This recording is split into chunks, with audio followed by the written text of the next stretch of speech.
Samantala sa mismong pagdiriwang ng World Food Day, nagsalo-salo sa lugaw ang isang pamayanan sa Payata sa Quezon City. Bilang protesta raw yan sa problema sa kahirapan at gutom sa bansa. Saksi si Katrina Son. Sa hirap daw ng kanilang buhay dito sa Barangay Payatas, swerte pa rin maituturing na sa araw na ito ay may pagkaing maihahanda si Aling Leodivina. Lugaw! Lugaw na pinag-ipunan at pinag-ambagan pa nila ng kanyang mga kapitbahay para sa isang protestang magpapakita raw ng sitwasyon nilang mga dukha. Sa ganitong paraan daw, mapapakain pa niya ang mga anak kasabay ng pagpaparating ng hinaing niya sa gobyerno ngayong World Food Day. Kasi maraming nagugutom na kabataan, kasama na doon yung mga anak ko. Isa sa nagugutom na mga kabataan.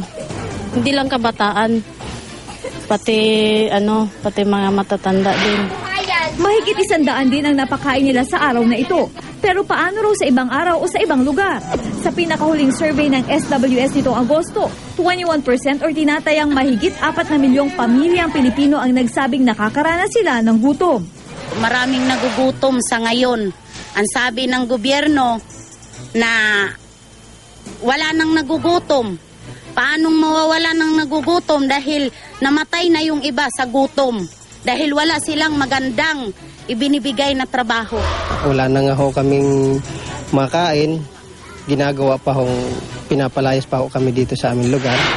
At di lang basta trabaho, sapat na sahod ang hiling nila sa Pangulo para matugunan ang gutom. Sa ngayon, pangangalap ng plastik ang kabuhayan ng ilang taga-Payatas. Ayon naman sa palasyo, patuloy ang mga programa ng DSWD gaya ng supplemental feeding.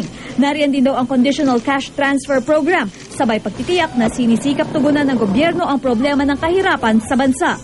Ako si Katrina Son, ang inyong saksi.